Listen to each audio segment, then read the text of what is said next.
Hello and welcome to Noël Space. And today I have a guest star.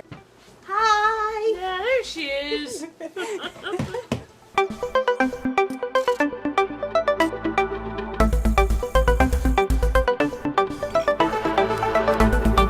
I am hoping that those of you who you know will be affected by what we're going to talk about in this video. So we're talking about dark themes. And when we say dark themes, some people kind of get confused about what exactly that means. Yeah. What I mean by dark themes is like stuff that you typically don't see in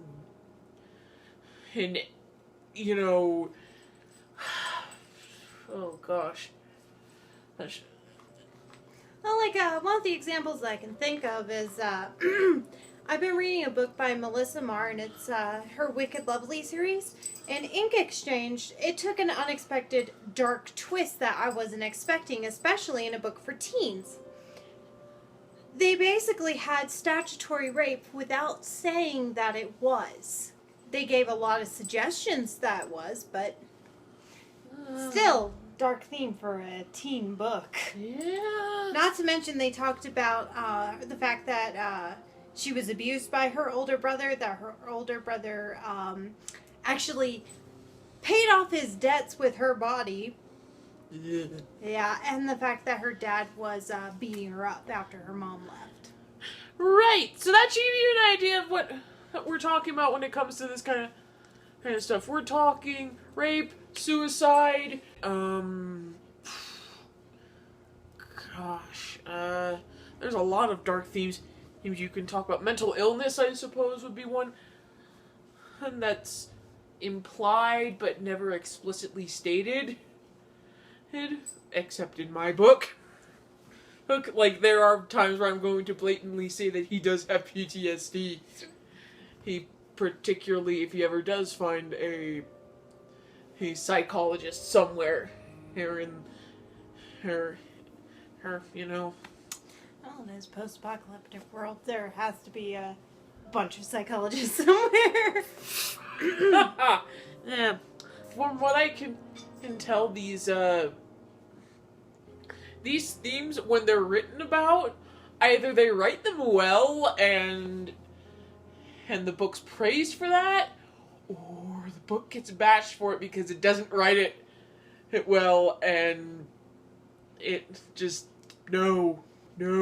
When dark themes are written poorly, you can seem very insensitive to the topic you're talking about. Lord of the Rings did a good job with PTSD at the end of Return of the King.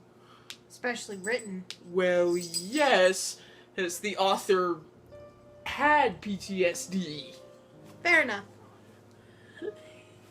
I have to mention that. Yeah, from being in the war. Yes, exactly. I'm doing a checklist in my head of what themes I've tried to write before. Suicide, I've definitely tried to write about multiple times. I know exactly one of the ones that I've thought about too. I've touched on rape before. I've written about mental illness, specifically PTSD. Let's see. That's 3. I would count like terrorism and stuff like that under dark themes. I've definitely written about that before. I've written about school shootings. Specifically, I wrote a screenplay about that. God. Trying to rack my brain about this right now. I've written about abuse of all of the types. Yeah, which... Yeah.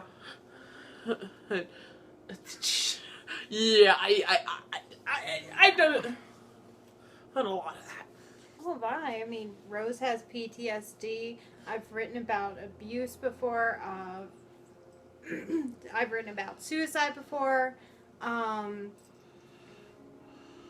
think that about sums up mine. Oh, I've also written about how people with terminal illnesses before. John Green. I'm trying to think of where I've seen the most instances of someone writing dark themes poorly. I think I did okay on mine. Yeah, you did pretty well on yours. Whereas yours was actually very tasteful. Yay. Trying to think of bad examples. It's not working because I like to block out. Yeah. I can think of a few different ones. Maybe we should start with a specific one and kind of debate on it. And kind of do's and don'ts of writing that particular theme. I think suicide would be a good one to start with, considering that's probably one of the most used dark themes. What I would say in that case as a don't give us an overly graphic description of a corpse that hurts from someone who has committed suicide, because believe me, I've read about this kind of stuff. Hung corpses look horrifying. The damage done to a body when it drops from a rooftop is absolutely disgusting. The least visceral one I can think of would be someone who's died from a drug overdose, and even then you don't really want to go too in depth with the process that as they were dying, unless they're your main character, and that's how you're ending the story.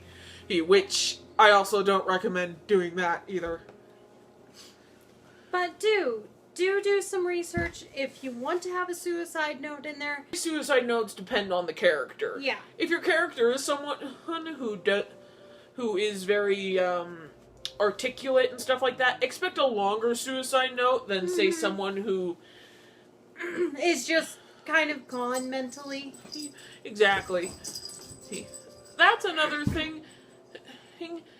Don't be afraid to have the suicide come out of nowhere, because that's actually how a lot of real life suicides play out. You don't see it coming until it happens, and then all of a sudden the signs were there. Going on from suicide maybe to school shootings is probably a category all of its own under the big umbrella term of mass events of violence. I would say, if you do have a description of the actual event, detail is actually key in that kind of situation. Especially for a school shooting.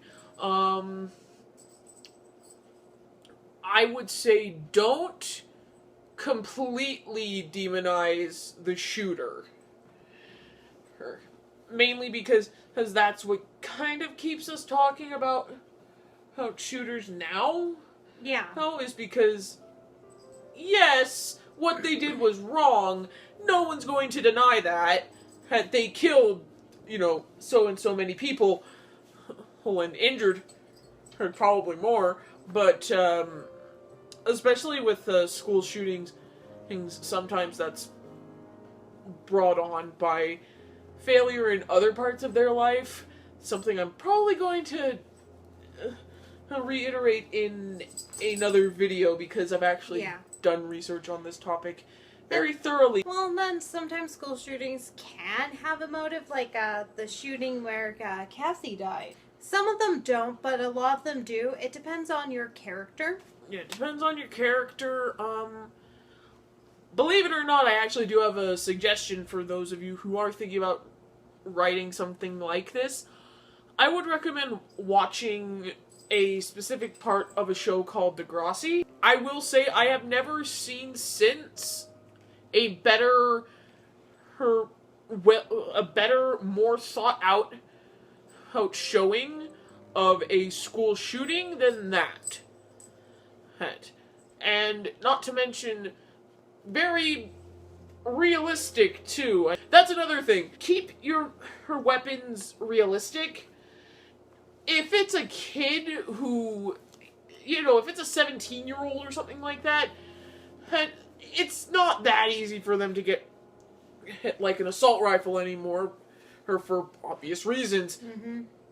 And they're more likely to have like a shotgun, maybe a pistol, something that maybe their parent uses to hunt or something. Or .9mm that some people have in their houses for self-defense purposes. Moving on to terrorist attack. Don't describe blood and gore in entirely too much detail when you have an explosion. Because when you lose what the heck is going on with the story with 3 paragraphs of gore and blood and body parts. Okay, I would say, hey, do look up attacks of similar things and then maybe research a little bit and onto what they think might have happened if this were different or if that were different. Mm-hmm. And because something that only killed, like, dozen or so people who could have easily killed more if it were in a different environment, or even killed less if it were in a different environment. Exactly. And that is one thing that is key with any of these. Do your research. Do the research. God, do the research. Please do the research. I hate it when I see things that could have clearly been avoided if they had actually done any searching. Mm-hmm. With rape scenarios, don't go into too much detail with that, because if a person who is reading it has been through a rape situation, they will relive that moment in their life, especially if they have PTSD. I know this because I did. Yeah. I will say that with, especially with any rape scene or anything like that, less is more. Mm-hmm. However, do not completely skip over it, because unless you're going from your character's point of view, because some people do try to block it out. I would also say that, in particular with the rape scene in particular, where it happens can be just as important as anything else. Mm-hmm. Did it happen at a party? Did it happen in a bar? Or in the person's own home? Because all of those things will affect how the person is psychologically afterward. Or if it happened in the home, they're not going to feel safe in their home anymore. Or if it happened at a party, they're not going to feel like they can trust anyone anymore. Or maybe, depends on the character again. Yeah, like if it's done in a bar, they might not drink again, or at the very least have someone check their drink. Mental illness. This is the one that's probably going to end up getting its own video, in addition to suicide, maybe. Because those are the two that I see getting more topics. Getting more topical and getting more misused as time goes on. And first of all, like with any of these topics, do your research. Especially with mental illness, please do your research. Because I see it happening all the time. People who will give someone the symptoms of one disease, of one, mental illness, and then all of a sudden tack on the symptoms of another one. Like the main ones I see getting tacked onto one another are schizophrenia, paranoid or not, and multiple personality disorder. They keep getting 2 different things. They're 2 different things, and they very, very rarely coexist in the same mind. And if only because again, this is why it's getting a different thing altogether. There's a lot to talk about. Oh, yeah. Also, mental illness does not care if you are in a bad situation. If it wants to mess with you, it's going to mess with you. Mm-hmm. Mental illness is not convenient. And this particularly goes for PTSD. And I've mentioned before, Lockjaw can go into the middle of a flashback, in the middle of a firefight, and someone has to save him. Mm-hmm. Him because he's incapacitated. Also, although this does vary from character to character, I would advise, if it's in character, to stay away from stereotypes, because mental illness can affect anyone. PTSD can be anyone, even if you don't believe that they might have it, because it's not just the soldiers. It's the kids who were abused. It's the rape victims. It's a lot of things. When it comes to PTSD specifically, It can affect people differently. I don't mind if you have her person who has PTSD be a soldier. I don't mind. I understand if you want to do that. It's probably the most prevalent version of PTSD we have in our media, and even publicized. And even your character is a soldier. Yes, my character is a soldier. her mainly because that fit for what I wanted to do it with. But if your character was abused or anything like that, or you know, any sort of traumatic experience, they could either have or be much more susceptible to developing post-traumatic stress disorder or later in life. Mm-hmm. Rose. Yes. Ahem. Again, this is mental illness in general is probably going to get its own series. Yeah. Because there's already a thing about world building on YouTube. Why not one about character building? But yeah, I think that's about all we can really say on that without going into a completely different series at this point. Yeah. Keep looking to the stars, everyone, and I'll see you soon. Bye.